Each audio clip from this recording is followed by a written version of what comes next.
प्रिय छात्रों, नमस्कार। आप सबका शिक्षा पॉइंट पर हार्दिक स्वागत है। शिक्षा निदेशालय का कार्यपत्रक 39। इससे पहले के कार्यपत्रकों में राम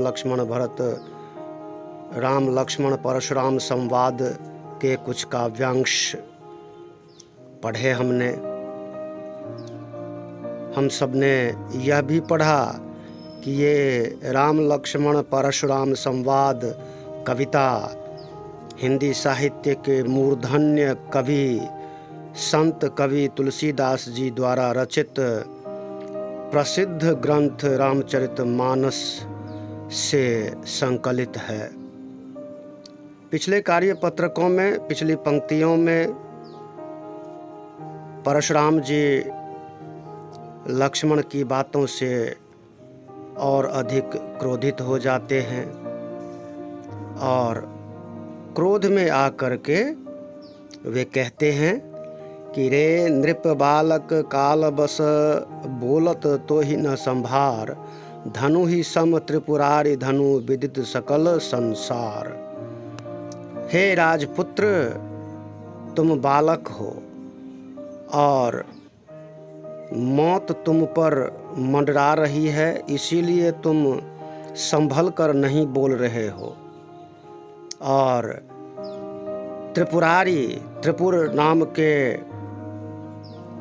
त्रिपुर नामक असुर के अरि यानी कि दुश्मन भगवान शंकर के इस प्रसिद्ध धनुष को तुम धनु ही बता रहे हो।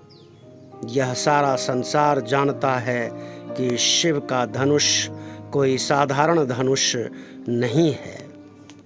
लखन कहा हंसी हमरे जाना। अब इस बात पर लखन जी और उकसाते हुए, क्रोध दिलाते हुए, हंसते हुए बोलते हैं कि हे मुनिवर, हमारे लिए तो सारे धनुष एक समान हैं। लखन कहा हंसी हमरे जाना। लखन ने हंसते हुए कहा कि हमारे लिए हे देव सारे धनुष एक समान हैं। का क्षति लाभु जून धनु तोरे। अगर ये धनुष टूट ही गया है, तोड़ ही दिया है प्रभु श्री राम ने, तो इसमें क्या लाभ और क्या हानि है। राम जी ने तो केवल देखा, उनके छूते ही यह धनुष टूट गया, तो इसमें किसी का क्या दोष। छुअत टूट राघ पति न दोषु, मुनि बिनु काज करिय कत रोसु।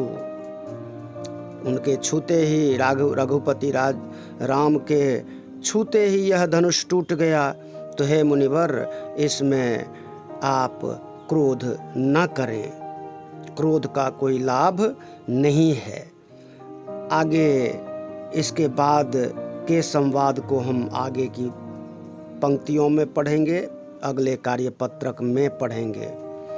देखिए, त्रिपुरारी 3 नेत्रों वाले अर्थात शिव, नृप राजा कालबस मौत के वश में, संभाल के क्षति नुकसान लाभ तोड़े तोड़ने से विदित विख्यात सकल संपूर्ण।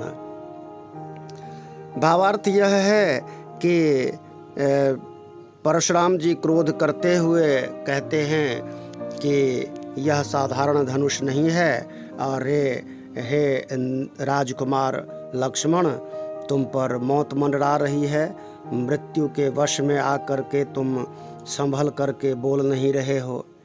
हंसते हुए लक्ष्मण जी ने कहा कि हमारे लिए तो सारे धनुष ही समान हैं, तो ये छूने मात्र से, देखने मात्र से टूट गया, इसमें राम का कोई दोष नहीं है, इसलिए आप क्रोध न करें। चलिए अब देखते हैं, उपर्युक्त पंक्तियों के आधार पर प्रश्नों के उत्तर देखते हैं।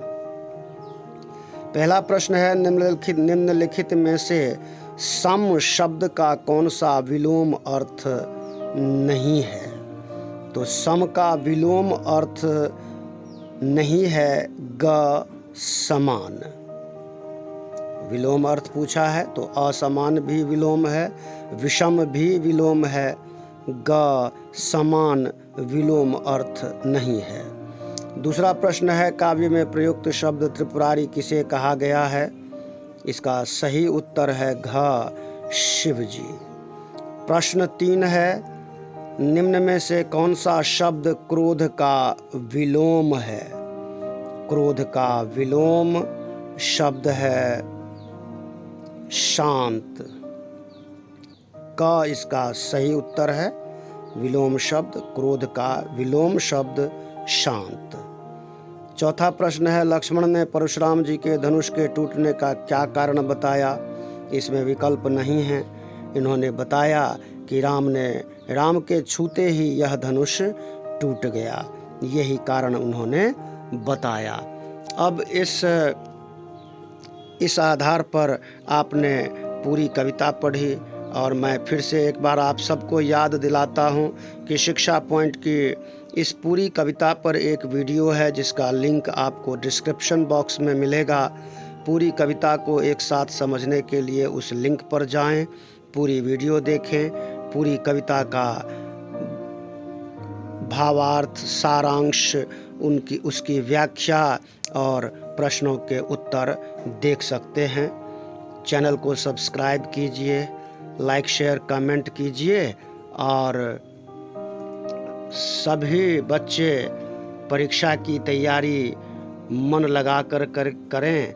और अच्छे अंक पाने के लिए ज़रूरी यह होता है कि आप जितने भी कार्यपत्रक आपको दिए जाते हैं उन सभी में जो प्रश्न हैं उनको आप कॉपी में नोट भी करते रहें और स्वाध्याय अवश्य करते रहें। ये नहीं कि नोट कर लिया, दिखा दिया, इसी से आपका काम हो गया। नहीं, स्वाध्याय बहुत ज़रूरी चीज़ है, उसको करते रहें और अपना ज्ञान वर्धन करते रहें। फिर से एक बार सबसे निवेदन है, चैनल को सब्सक्राइब कीजिए ताकि लेटेस्ट वीडियो की नोटिफिकेशन आपको मिल सके। धन्यवाद, नमस्कार, जय हिंद, जय भारत, जय भारती।